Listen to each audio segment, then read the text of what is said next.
El calor era seco y firme, como si todo el aire de Carolina del Norte hubiese decidido quedarse quieto esa mañana. Las cigarras ya cantaban a media voz cuando Lily Anderson, madre de familia, salió por última vez del porche blanco de su casa en Fayetteville.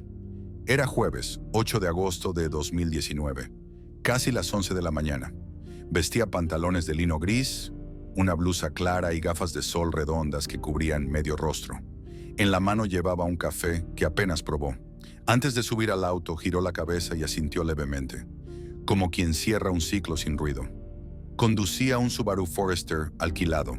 Según lo que le había dicho a su esposo, Robert, iba camino a Wilmington a ver a un viejo amigo de la familia que pasaba por una cirugía. No era raro. Lily siempre había sido la más social del matrimonio, la que mantenía los puentes. Para Robert, ese viaje no tenía nada de extraño. La abrazó sin apuro y volvió al garaje. Su hijo, Nathan, de 8 años, estaba con la niñera. Nada parecía fuera de lugar. La historia que se cuenta a continuación es una de esas que no parecen posibles hasta que las ves de cerca. Porque lo verdaderamente raro no es que una mujer desaparezca. Lo verdaderamente inquietante es cuando nadie nota que algo está mal, hasta que ya es demasiado tarde. Lily no dejó cartas, no despidió a nadie, no cambió sus hábitos, ni una pista. Pero esa mañana, algo en su manera de moverse era distinto. Una vecina, Doris Kemp, la vio cerrar la puerta trasera del auto con una suavidad que describió como casi ensayada. Esos gestos que uno nota solo cuando se repiten en la memoria, pero que en el momento no llaman la atención. Pequeños detalles que, como dicen en los pueblos del sur, no hacen bulla, pero abren portones. Durante las siguientes horas, Robert no se preocupó. Era jueves. Él tenía trabajo en el taller mecánico y Lily solía conducir con el teléfono en modo avión. Además, como cualquier pareja con años encima, no todo se cuenta. Hay días en que uno simplemente deja ser. Pero el silencio empezó a hacerse más largo de lo habitual. Pasadas las 4 de la tarde, intentó llamarla. Una vez, 2, 4, nada. Al principio pensó que se le había quedado el teléfono sin batería. Luego supuso que estaban conversando con su amigo del hospital. Pero cerca de las 7 algo hizo clic en su interior. No fue una alarma, fue más bien un vacío, como si algo hubiese dejado de estar, sin explicación. Cuando marcó al teléfono fijo del supuesto amigo en Wilmington, la sorpresa fue total. Nadie allí sabía que Lily iba a visitarlos, ni ese día, ni esa semana. La confusión fue inmediata. ¿Estás seguro de que ella venía para acá?, le preguntaron. Robert colgó sin responder. En ese momento, todo lo que había pasado inadvertido se volvió relevante. El silencio, el cambio de tono en los días previos, el leve exceso de orden en la casa, un tipo de quietud que no encaja con la rutina, pero que solo se ve cuando el caos ya ha empezado. Pasó la noche sin dormir, llamó a conocidos, familiares, hospitales, patrullas de carretera. Nadie había visto a Lily. Al amanecer, todavía sin noticias, fue a la comisaría de Fayetteville y presentó un informe formal de desaparición. La oficial de turno, una mujer de cabello gris que parecía más madre que policía, anotó los datos sin mostrar expresión alguna. Pero al terminar, le dijo en voz baja: «Las primeras 48 horas son claves, señor Anderson. Si nadie la ve pronto, bueno, usted ya sabe». Robert salió de la estación con la garganta seca. Ese día no fue a trabajar. Nathan tampoco fue a la escuela. Todo se detuvo. Horas después, la policía revisó las grabaciones de tránsito. Las cámaras de la autopista Bree 40 mostraban al Subaru de Lily saliendo por una intersección rural cerca de Burgao. Un desvío sin importancia. No había tráfico, ningún vehículo detrás, ninguna acción sospechosa, nada. El auto simplemente dejó la autopista y nunca volvió a entrar. No hubo rastros de frenado, ni de accidentes. No hubo llamadas de auxilio, ni reportes de choques. Era como si el Subaru se hubiera desvanecido en el aire. En menos de 30 segundos, la señal visual se perdió. Y con ella, la narrativa de una vida entera. Aquí es donde los relatos se desdoblan, porque lo que la lógica dicta Que alguien desaparece por accidente o por causa ajena no siempre es lo que la vida elige mostrar. A veces, las personas simplemente se van y lo hacen de formas tan limpias, tan silenciosas, que el mundo tarda años en entender que ya no están. Robert no pensaba en conspiraciones. No era ese tipo de hombre, pero sí empezó a preguntarse, en voz baja, si acaso Lily había querido marcharse. Y si lo había hecho, ¿por qué? ¿Por ellos? ¿Por ella misma? ¿Por algo que no dijo nunca? La sociedad nos vende una idea de control, que si somos buenos, atentos, presentes, nada malo puede pasar. Que si escuchamos, si cuidamos, si amamos, las cosas no se rompen. Pero la verdad es otra. A veces, aunque todo parezca normal, alguien se va. Y no por odio, ni por rabia, ni por traición. A veces se van porque ya no pueden más. Y cuando eso ocurre, el que se queda no sabe si buscar, si perdonar o si simplemente aceptar que algunas preguntas nunca tendrán respuesta. Esa mañana del 8 de agosto fue la última vez que Robert vio a Lily tal como la conocía. El resto apenas comenzaba. El día después de la desaparición fue un domingo seco y callado. Robert se levantó temprano, aunque no había dormido en realidad. Se sentó a mirar por la ventana, esa misma por donde solía ver a Lily salir al supermercado o al estudio de pilates. Ahora no había auto, ni pasos, ni olor a café. Solo el sonido del ventilador girando lento en el techo y Nathan, su hijo, aún dormido en la habitación del fondo. Con la denuncia ya presentada, lo siguiente era esperar.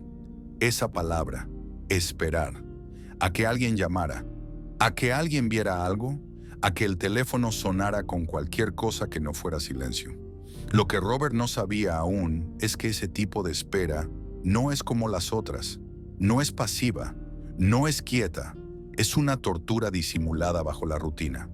Comer por obligación, fingir una llamada al trabajo, no llorar delante del niño. Al mediodía, un oficial pasó por la casa. Le entregó una copia impresa del informe con el sello oficial.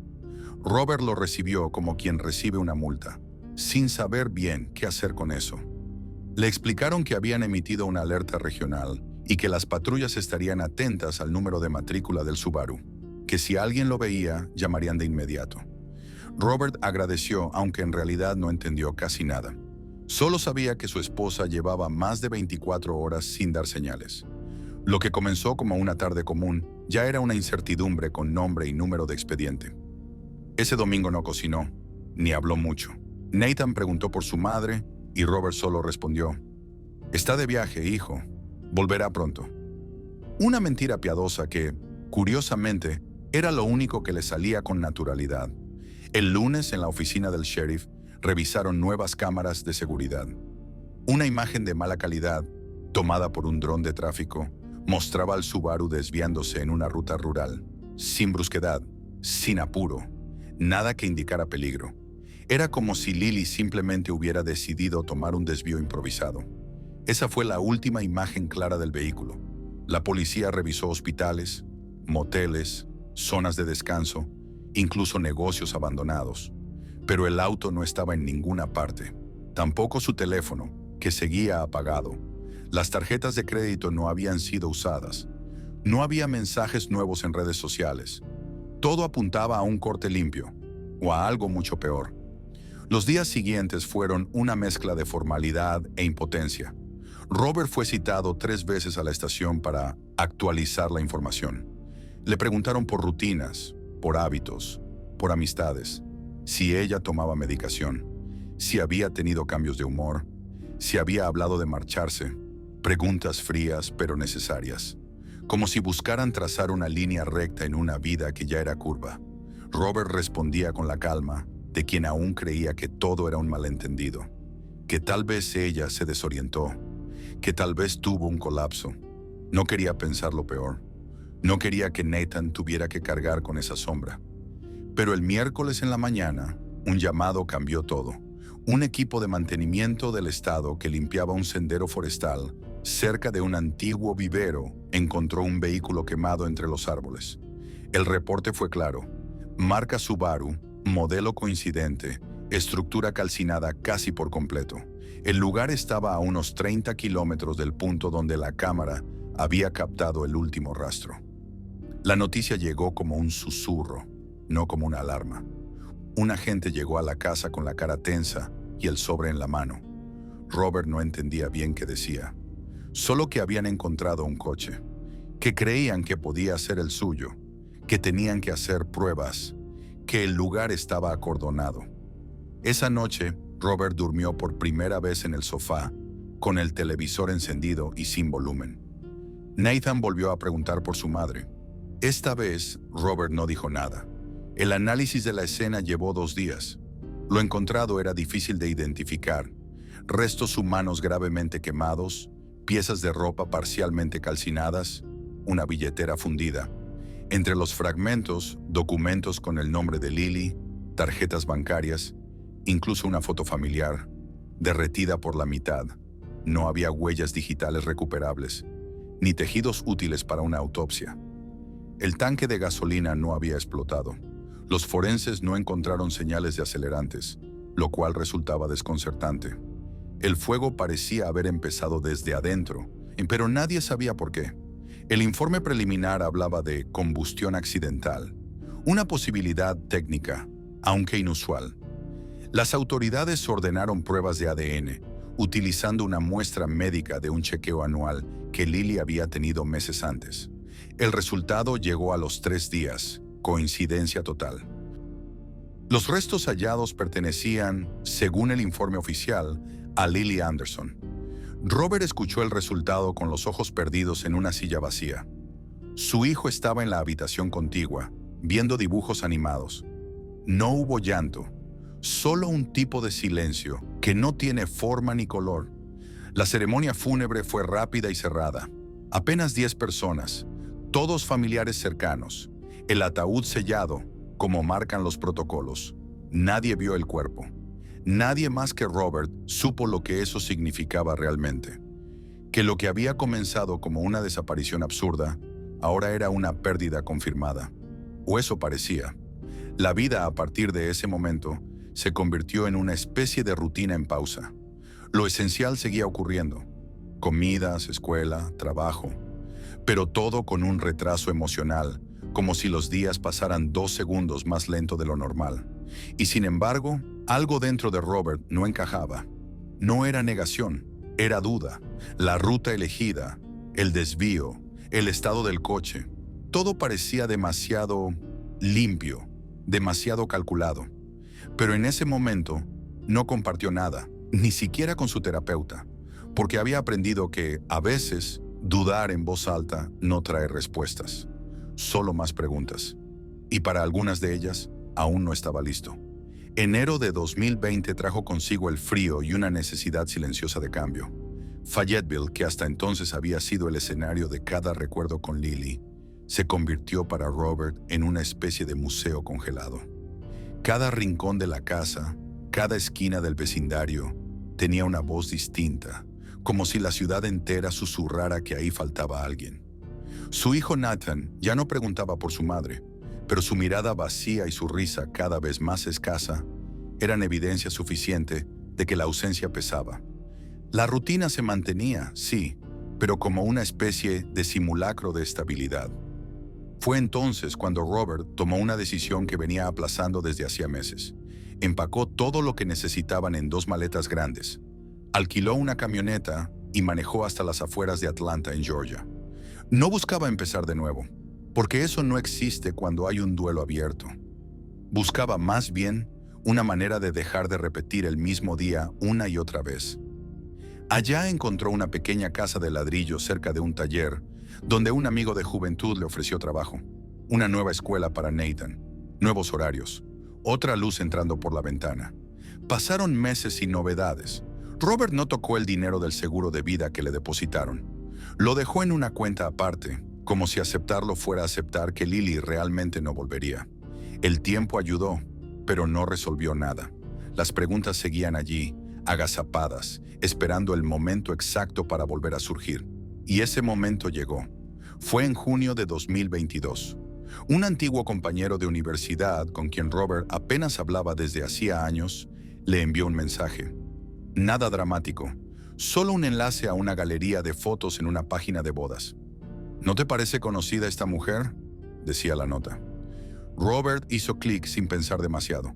Lo que vio lo dejó congelado durante varios minutos. Una serie de fotos tomadas en una ceremonia en la playa, en Sarasota, Florida. Arena blanca, flores claras, invitados, descalzos. Y en el centro de todo, una mujer vestida de blanco, tranquila, con el rostro relajado y una leve sonrisa en los labios. Pero lo que lo paralizó fue el detalle bajo el ojo izquierdo. Una marca mínima, como una mancha de café en papel. La misma que Lily había tenido desde que la conoció. La forma de los ojos, la mandíbula, incluso la manera en que se inclinaba al caminar. Todo coincidía. El nombre en la publicación era Melissa y Corey para siempre. La cuenta pertenecía a un fotógrafo local. Robert pasó horas observando cada imagen, comparándola con fotos antiguas guardadas en su teléfono. La similitud era tan exacta que cualquier margen de error parecía ridículo. Pero el cerebro humano, cuando está dolido, busca lógica incluso en lo improbable. Por eso, durante días, Robert no hizo nada. Solo guardó las imágenes, las imprimió y trató de convencerse de que no era lo que parecía. Sin embargo, la curiosidad, esa forma elegante que toma la duda cuando quiere insistir, comenzó a crecer. Investigó el perfil de Melissa en redes sociales. Era privado, pero algunas publicaciones eran visibles. Cafés, libros, paseos por parques, actividades cotidianas en lugares reconocibles de Florida. Ninguna mención a familia ni a pasado. Todo comenzaba en 2019, como si antes no hubiese existido. Eso fue lo que más lo inquietó. El hombre que aparecía en las fotos, Corey, figuraba en registros estatales como propietario de un negocio de reparación de embarcaciones. Dirección: un barrio residencial de Naples, Florida. Nada raro, salvo que su nombre no figuraba en ningún círculo conocido por Lily o por Robert. Ningún contacto mutuo, ninguna coincidencia en redes. Era, literalmente, un extraño. Robert no quería precipitarse. Ir a la policía con solo una sospecha y unas fotos no tenía sentido. Nadie le creería. Además, él mismo no estaba seguro de lo que buscaba. ¿Una explicación? ¿Venganza? ¿Una respuesta para su hijo? Tal vez solo necesitaba saber que no se estaba volviendo loco. Fue entonces cuando decidió contratar a alguien. No un policía, no un detective cualquiera. Un nombre que había escuchado en una conversación pasada. Thomas Jarrett, un investigador privado con experiencia en vigilancia discreta y verificación de identidad. Retirado del servicio federal, meticuloso, reservado. Lo contactó por correo, le explicó lo que sabía, le envió las imágenes, los datos del perfil de Melissa, la dirección del negocio de Corey. Thomas no hizo promesas, solo pidió una semana para empezar a trabajar. Los días siguientes transcurrieron con una mezcla de ansiedad y calma. Robert seguía yendo al taller, haciendo trabajos simples, mientras Thomas le enviaba breves actualizaciones. Había localizado el vecindario, verificado los movimientos. La mujer salía temprano, caminaba hasta un pequeño estudio de yoga donde trabajaba como recepcionista. El hombre, Corey, salía en una camioneta antigua sin logotipos. Regresaba al final del día. No recibían visitas. No hacían ruido. El contacto con terceros era mínimo. Las empleadas del estudio describían a Melissa como amable, reservada, muy tranquila. Una mujer como muchas otras. Nadie la conocía demasiado. Nadie sabía nada de su vida antes de Florida. Eso para Thomas ya era una pista. Luego vino lo decisivo. Una tarde, tras seguirla hasta una cafetería local, logró recuperar un vaso desechable que Melissa había usado. Lo manipuló con guantes. Lo guardó en una bolsa sellada y lo envió a un laboratorio privado en Charleston, con acceso legal a bases de datos federales. 4 días después, el informe fue claro. La huella parcial en el vaso coincidía con la registrada a nombre de Lily Anderson en el Departamento de Vehículos Motorizados. La mujer que aparecía en las fotos, la que trabajaba en el estudio de yoga, la que vivía con Corey Henley, era Lily, viva. Robert recibió el informe una mañana de lunes, sentado en el porche de su nueva casa, con el sol apenas asomando. Lo leyó una vez, luego otra, luego una tercera. No lloró, tampoco sonrió, solo se quedó quieto, como si por primera vez en años el silencio finalmente tuviera sentido. El hallazgo de Thomas Jarrett marcó un antes y un después, pero no ofreció alivio.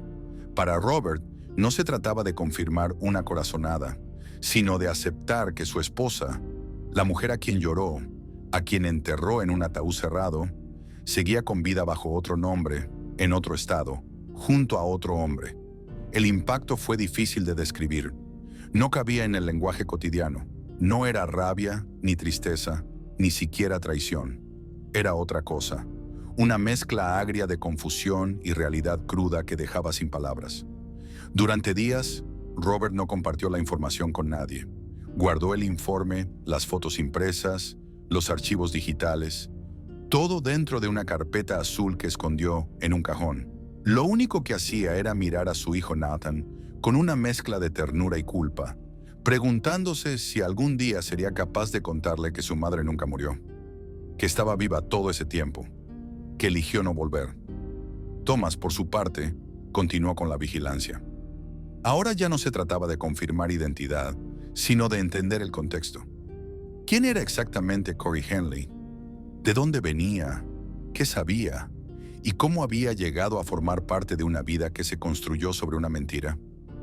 La pareja vivía en un conjunto de viviendas adosadas al norte de Naples, en una calle sin cámaras, sin tráfico intenso, ni vigilancia comunitaria. Un entorno perfecto para pasar desapercibido. Melissa, es decir, Lily, caminaba cada mañana unas 5 calles hasta el estudio de yoga, donde trabajaba como recepcionista. Corey salía temprano en su camioneta con herramientas. Regresaba antes del atardecer. Ninguno de los dos generaba sospechas. Eran, a ojos de todos, una pareja tranquila, discreta, trabajadora. Las entrevistas informales que hizo Thomas entre comerciantes locales confirmaban esa percepción. Nadie había notado nada raro. Nadie conocía a Melissa más allá del trato amable. Ni una sola referencia a su pasado.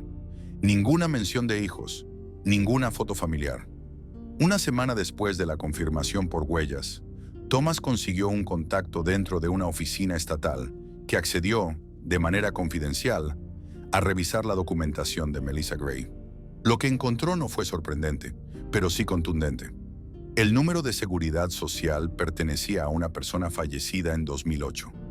El diploma de enfermería que Melissa había presentado para acreditarse como asistente de salud no estaba registrado en ninguna base oficial. Era falso. La dirección fiscal original correspondía a un terreno baldío en Alabama. Robert recibió esa información en silencio. Ya no quedaban dudas. Todo, desde el nuevo nombre hasta los papeles laborales, era parte de una identidad fabricada con esmero.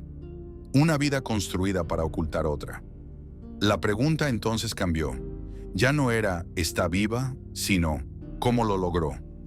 ¿Cómo consiguió un cuerpo? ¿Cómo lo colocó en el coche? ¿Cómo generó un incendio sin dejar rastros claros de acelerantes? ¿Quién era la mujer calcinada que todos habían creído que era Lily? Robert no se atrevía a formularlo en voz alta, pero el pensamiento era inevitable. Alguien más murió para que Lily pudiera desaparecer. Y si eso era cierto, ¿hasta qué punto ella había sido parte del plan? Fue entonces cuando Thomas comenzó a reconstruir la línea temporal previa al 8 de agosto de 2019. Y lo que encontró agregó una nueva capa de complejidad al caso. Una cámara de seguridad en la terminal de autobuses de Wilmington, una ciudad que, según Lily, iba a visitar ese día, mostraba 2 días antes de su desaparición a un hombre con apariencia muy similar a Corey conversando con una mujer de mediana edad, rostro no identificado, cabello lacio y vestimenta sencilla. No había audio, pero la escena mostraba cierta insistencia por parte de él. Luego ambos salían caminando juntos por la puerta lateral. Esa mujer no volvió a aparecer en ninguna otra grabación del área. Thomas sospechaba que ella podía ser la víctima desconocida hallada en el coche. Pero no había pruebas. No había denuncia de desaparición que coincidiera con su perfil físico. Nada. Robert, mientras tanto, cayó en un estado de introspección que apenas lograba disimular. Lo consumía el dilema moral. ¿Debía entregarla a las autoridades? ¿Debía confrontarla en persona? ¿Dejarlo pasar? No sabía qué opción era peor. En sus noches más largas, se repetía a sí mismo que Lily había sido madre, compañera, amiga. Pero en el fondo también sabía que lo que ella hizo fue más que una huida. Fue una transformación completa, diseñada a conciencia. Y lo más perturbador era pensar que quizás ella no se arrepentía. Nathan continuaba su vida ajeno a todo. Escuela, deberes, psicóloga 2 veces por semana. Aunque seguía retraído, mostraba señales de recuperación. Y eso para Robert era el único ancla emocional que le impedía perderse en sus propias cavilaciones. Sabía que tarde o temprano la verdad emergería y que cuando lo hiciera debía tener una base sólida desde la cual proteger a su hijo. Fue en esa misma semana que Thomas volvió a contactar a Robert con una noticia urgente. Había logrado recuperar otro objeto usado por Melissa, un sorbete plástico que dejó en una tienda de batidos. Lo envió a analizar al mismo laboratorio de Charleston, esta vez solicitando una prueba genética completa. El resultado llegó en 4 días. El ADN correspondía al archivo de Lily Anderson con un 100% de coincidencia. Ahora no quedaba absolutamente ninguna duda.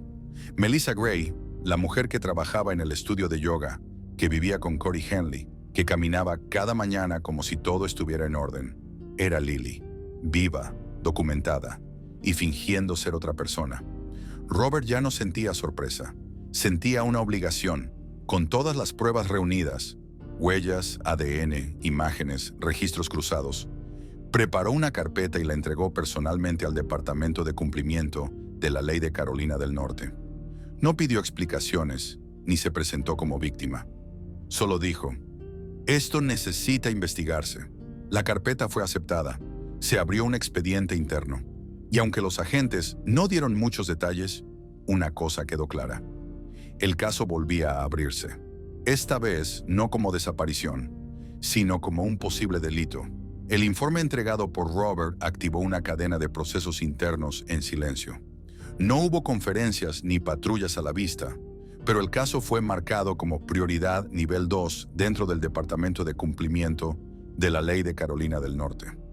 A ojos de cualquier ciudadano, todo seguía como siempre. Sin embargo, dentro de las oficinas de investigación estatal, los movimientos eran constantes. Llamadas cruzadas entre Florida y Carolina del Norte, verificación de antecedentes, análisis de firmas y el rastreo de cada registro creado bajo el nombre falso de Melissa Gray. El detalle que cambió el rumbo de todo apareció en una hoja aparentemente menor: una solicitud de permiso para realizar una ceremonia de matrimonio en Fort Myers Beach, Florida, fechada para el sábado siguiente.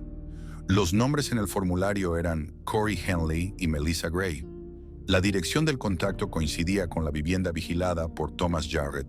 La boda, según el documento, sería pequeña, íntima, con no más de 40 invitados, en una franja privada de playa al atardecer. Esa fue la señal. No había tiempo para burocracia.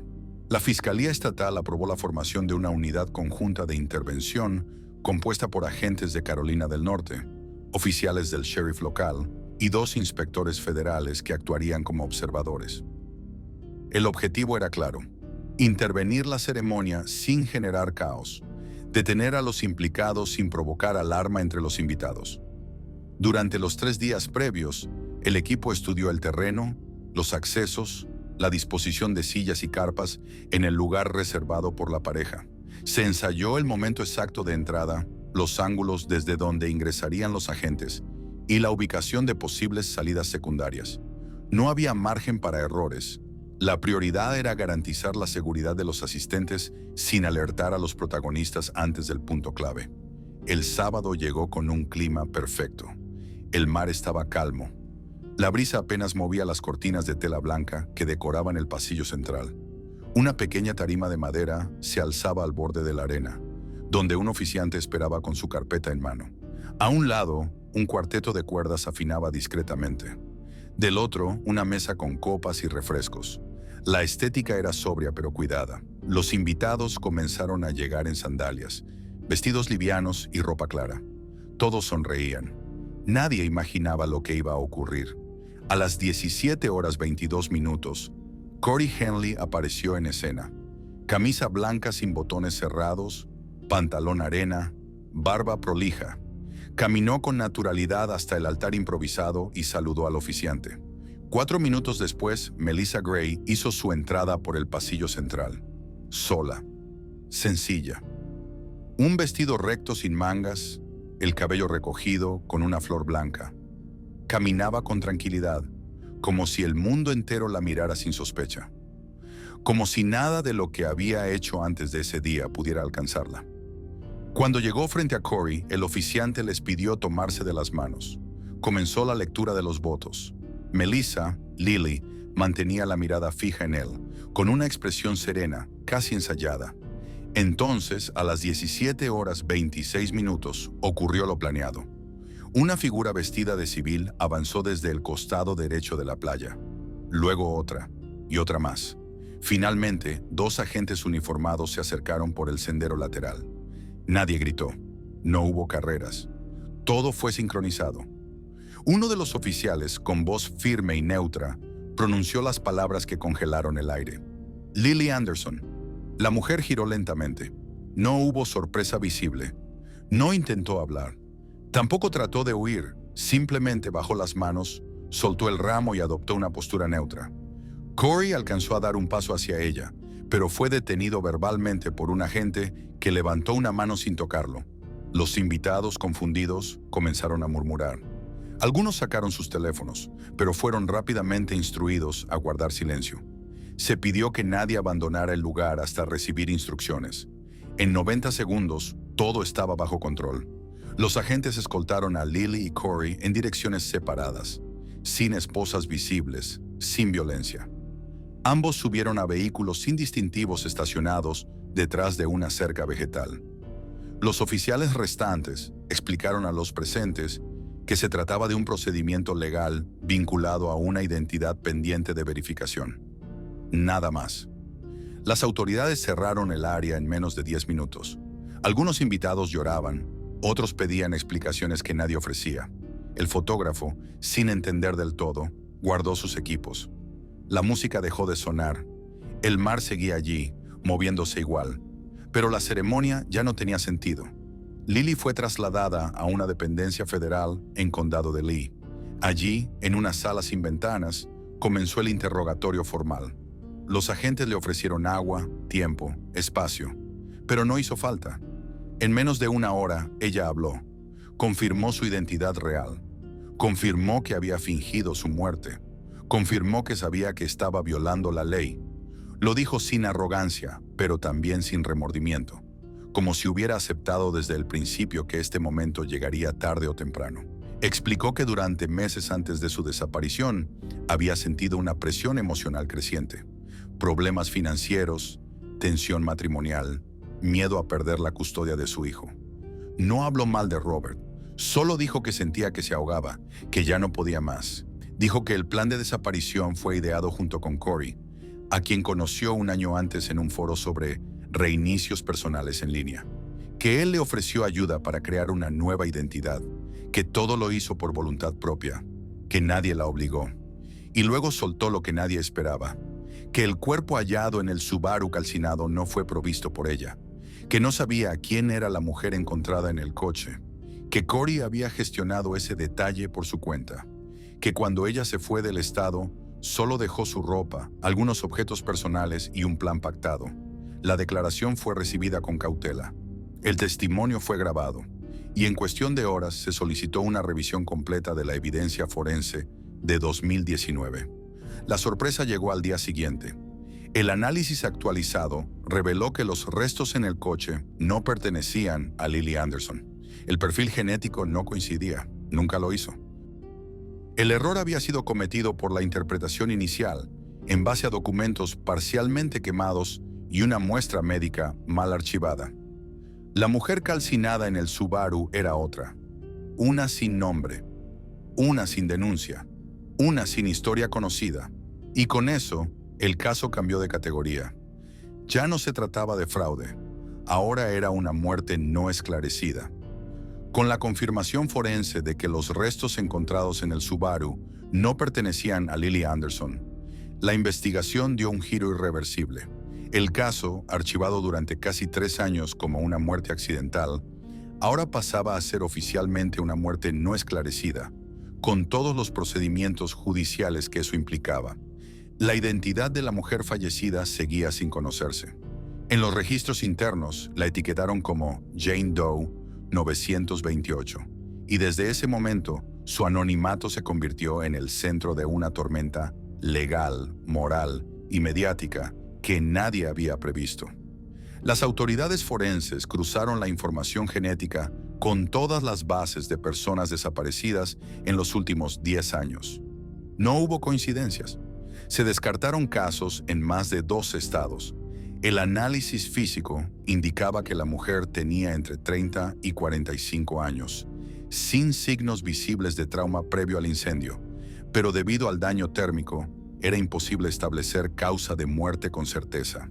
La ausencia de identificación sugería que podía tratarse de alguien fuera del sistema, sin seguro social, sin familia registrada, quizás en situación de calle o migrante irregular. Una persona que, en términos administrativos, no existía. Mientras tanto, Lily Anderson permanecía bajo custodia. No lloraba, no pedía llamadas, no hacía preguntas. Su comportamiento fue descrito por el personal como neutral, casi desapegado.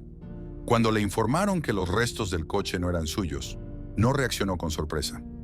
Simplemente asintió y dijo, entonces el plan funcionó más de lo que creíamos. No hubo ironía, tampoco culpa, solo una aceptación plana de los hechos. Los fiscales comenzaron a reconstruir la línea de tiempo desde cero.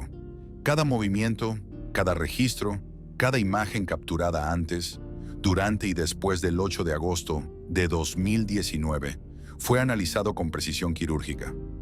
Las grabaciones en la terminal de autobuses de Wilmington volvieron al centro de atención. La figura femenina que acompañaba a un hombre similar a Corey Henley cobró ahora una relevancia que antes no tenía. Ella era la pieza perdida. ¿Quién era? ¿Cómo fue contactada? ¿Qué le prometieron? ¿Sabía algo? Todas las hipótesis estaban abiertas. La teoría de los investigadores era clara. Corey persuadió a esa mujer para que lo acompañara, probablemente bajo algún pretexto humanitario. Ella, sin vínculos conocidos ni documentos oficiales, fue utilizada como reemplazo físico en la escena de la muerte simulada. Eso explicaría por qué su desaparición no fue reportada por nadie. Su perfil coincidía con personas vulnerables, invisibilizadas por el sistema. No había evidencia directa que indicara violencia, pero el contexto sugería manipulación deliberada, quizá aprovechando una condición mental o social precaria. En paralelo, el Departamento de Justicia preparaba los cargos.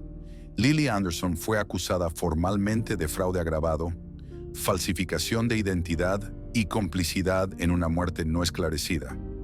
Aunque en su declaración negaba conocer a la víctima, admitía haber proporcionado objetos personales y ropa para simular su propia muerte. Además, aceptó haber huido del estado en un automóvil alquilado bajo una identidad falsa, mientras Corey se encargaba de preparar el escenario. Corey Henley, por su parte, se negó a declarar. Su defensa solicitó una prórroga para revisar los cargos, pero no ofrecieron ninguna línea argumentativa sólida. Los registros del auto alquilado, las grabaciones en la terminal, los dispositivos incautados y los mensajes recuperados de su historial digital comenzaron a dibujar un patrón preocupante. Todo había sido meticulosamente planeado. No fue una decisión impulsiva. Fue una ejecución precisa, con etapas definidas, recursos ocultos y roles bien distribuidos. El informe técnico más revelador fue el que reconstruyó el trayecto de ambos durante los días previos al incendio. Utilizando datos de geolocalización, torres de telefonía celular y registros de peajes, se demostró que Lily y Corey se encontraban en los puntos clave en momentos exactos: Wilmington, Darlington, las afueras de Fayetteville y, finalmente, el bosque donde se encontró el vehículo. Los analistas elaboraron una animación digital que mostraba los movimientos sincronizados de ambos, dejando en evidencia que actuaban en conjunto y con planificación previa. Durante los días posteriores a la reapertura del caso, los medios comenzaron a enterarse. La historia de la mujer que fingió su muerte, vivió con una nueva identidad y fue descubierta en su propia boda, se convirtió en material irresistible. Aunque la fiscalía mantuvo bajo reserva los detalles por protección al menor, algunos periodistas lograron conectar puntos y divulgar versiones simplificadas del caso. En talk shows, noticieros nocturnos y foros locales, la narrativa se debatía entre dos polos: quienes veían a Lily como una víctima del colapso emocional y quienes la consideraban responsable de una maniobra profundamente egoísta que terminó con una vida. Robert, al ver los primeros titulares, apagó la televisión. Ya lo sabía todo. No necesitaba las versiones ajenas. Su único foco era su hijo. Nathan, ahora con 11 años, seguía con su rutina escolar bajo un nombre nuevo, en una ciudad nueva, sin saber aún la dimensión real de los hechos. Los psicólogos que los acompañaban desde el principio insistieron en mantener la información controlada hasta que el niño tuviera la madurez necesaria, y Robert respetaba esa recomendación como una ley sagrada. A nivel personal, su proceso era complejo. Saber que Lily estaba viva no ofrecía alivio. Saber que otra mujer había muerto para que eso fuera posible era aún más oscuro. Y entender que todo ocurrió mientras él la buscaba, lloraba y la despedía, era simplemente insoportable. A veces pensaba en escribirle o en pedir una última conversación, pero luego recordaba su rostro en la foto de la boda, tranquila, firme, feliz, como si nunca hubiera existido otra vida. La historia estaba lejos de cerrarse. Jane Doe 928 seguía sin nombre. Lily enfrentaba años de proceso judicial. Corey estaba en silencio. Y Robert, desde su casa en las afueras de Nashville, entendía que la justicia rara vez ofrece consuelo. A veces solo señala la herida sin posibilidad de curarla. El juicio comenzó en enero de 2021 en el Tribunal del Condado de Lee, Florida. Desde el primer día, la expectación fue evidente. El caso de Lily Anderson no era simplemente el de una mujer que había fingido su muerte. Era la historia de una desaparición que parecía cerrada, una viuda que nunca lo fue, un funeral sin cuerpo verdadero, un hijo criado en la mentira y una identidad falsa sostenida durante más de 3 años. Todo eso, sumado al misterio de una víctima sin nombre, convirtió el proceso en una rareza legal con múltiples implicaciones éticas. A pesar del interés mediático, el juez a cargo impuso restricciones estrictas a la cobertura. No se permitieron cámaras dentro de la sala ni transmisiones en vivo. Solo un puñado de periodistas especializados recibió acreditación para seguir el caso desde un espacio reservado. La medida se tomó principalmente para proteger la identidad de Nathan, menor de edad, y evitar la revictimización indirecta de una familia que ya había sido expuesta públicamente sin haberlo buscado. Lily compareció al tribunal vestida de forma sobria, sin maquillaje, con el cabello atado. Durante los primeros días del juicio mantuvo una postura neutra, sin gestos exagerados, sin lágrimas. No intentó negar los hechos básicos. Aceptó haber desaparecido por voluntad propia, haber adoptado una identidad falsa, haber participado en la manipulación de evidencia. Pero se declaró inocente del cargo más grave: complicidad en la muerte de Jane Doe 928. Alegó desconocimiento absoluto sobre quién era la mujer encontrada en el vehículo y aseguró que esa parte del plan fue gestionada exclusivamente por Corey Henley. La fiscalía presentó su caso en orden cronológico. Primero, mostraron las grabaciones de tránsito de 2019, los registros de alquiler de vehículos, las imágenes del bosque donde se halló el coche. Luego, incorporaron los análisis forenses, el fallo del laboratorio que descartaba a Lily como la fallecida y los datos de ADN cruzados con la base nacional que seguía sin arrojar coincidencias para Jane Doe. También se incluyó el registro completo de las identidades falsas, el número de seguro social caducado, el diploma falso de enfermería, los contratos firmados como Melissa Gray. Uno de los momentos más impactantes del juicio fue la presentación del mapa interactivo que mostraba los movimientos de Lily y Corey durante los días clave. En pantalla, pequeños puntos rojos marcaban cada ubicación geográfica registrada por sus teléfonos. Las líneas que los unían formaban una coreografía perfectamente sincronizada. No había margen de duda. Ambos sabían lo que estaban haciendo, sabían dónde estaban y sabían lo que iban a hacer. Corey Henley, por su parte, mantuvo una actitud distante. Su defensa se basó en señalar la falta de evidencia directa que lo vinculara con la muerte concreta de Jane Doe. Afirmaron que la víctima podría haber fallecido por causas naturales o incluso por decisión propia antes de ser colocada en el coche. Era un argumento arriesgado, pero suficiente para introducir duda razonable. El equipo de defensa repitió constantemente que no hay pruebas de que Corey causara la muerte. Afirmación que, aunque técnica, no podía negar la participación en la manipulación posterior. Los psicólogos forenses que evaluaron a Lily entregaron un informe completo al tribunal. Determinaron que presentaba síntomas consistentes con depresión crónica no tratada, episodios de ansiedad severa y disociación emocional. Sin embargo, dejaron en claro que no existía ningún diagnóstico que la eximiera de responsabilidad penal. Según sus palabras, Lily comprendía la naturaleza de sus actos y sus consecuencias. Actuó de forma racional, aunque emocionalmente desconectada, y no presentaba signos de alteración mental grave. En una de las audiencias más delicadas, Robert Anderson fue llamado a declarar. Subió al estrado sin mirar a Lily. Su testimonio fue sobrio. Habló de cómo se sintió al recibir la noticia de la muerte, cómo organizó un funeral con un ataúd sellado, cómo intentó explicarle a su hijo que su madre ya no volvería. También contó cómo descubrió la foto en internet, cómo contrató a Thomas Jarrett y cómo todo eso cambió su percepción de la realidad. Su voz no tembló, pero su silencio después de cada respuesta decía más que sus palabras. Nathan asistió a una sola jornada del juicio, acompañado por un tutor y 2 psicólogos. Se sentó en una sala reservada con vista restringida. No lloró, no preguntó. Se mantuvo callado durante todo el proceso.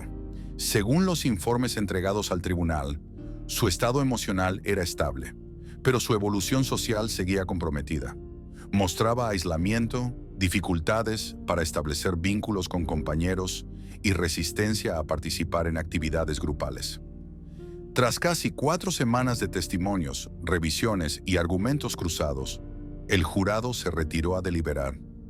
Tardaron 6 horas. Al final del día, regresaron con un veredicto. Culpables. Lily Anderson fue hallada responsable de los 3 cargos: fraude, falsificación de identidad y complicidad en una muerte no esclarecida. Corey Henley fue declarado culpable de ocultación de pruebas, conspiración para cometer fraude y destrucción de evidencia. No se logró consenso sobre su participación directa en la muerte de Jane Doe, por lo que el cargo más grave quedó fuera de la condena. Ambos fueron escoltados fuera de la sala sin manifestaciones visibles. No lloraron, no protestaron, no ofrecieron declaraciones finales. El juez fijó la fecha de lectura de sentencia para marzo. Hasta entonces, permanecerían en prisión preventiva. Los medios intentaron acercarse a Robert al salir del tribunal, pero él se limitó a hacer un gesto con la cabeza y siguió caminando. Durante el camino de regreso, pensó en lo absurdo de todo. Su esposa había estado viva 3 años, construyendo una nueva vida, mientras él y su hijo intentaban reconstruirse sobre una mentira. Esa noche, Nathan durmió en la misma cama que su padre. No por miedo, sino por necesidad. Robert, ya sin palabras, entendía que el juicio no había cerrado nada. Solo había puesto nombre a una parte del daño, y en su interior aún quedaban muchas cosas sin respuesta. En el fondo sabía que el proceso más difícil no era el legal, era el emocional. Y ese apenas comenzaba. La sentencia fue dictada el 12 de marzo de 2021. Una mañana templada, con sol de primavera temprana filtrándose por las persianas del tribunal.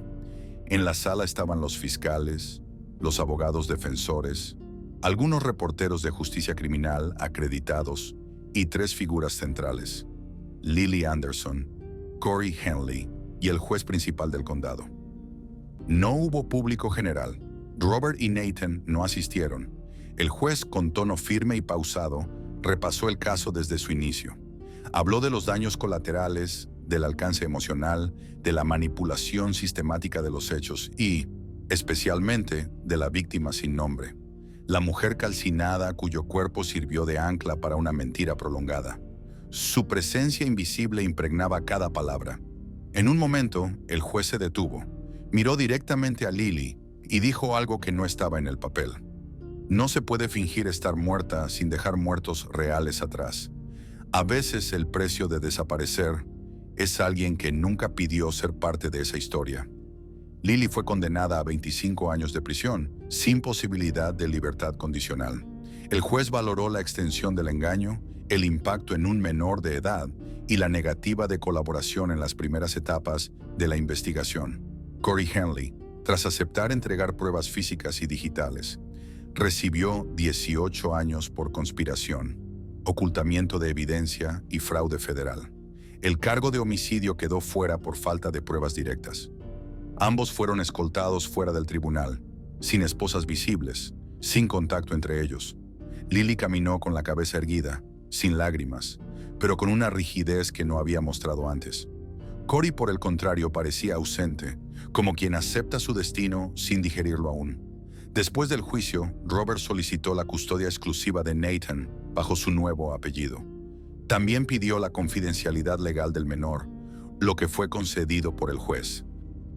Cambiaron de dirección una vez más, esta vez hacia las afueras de Nashville, Tennessee, donde Nathan comenzó clases en una escuela privada, con su historial educativo sellado.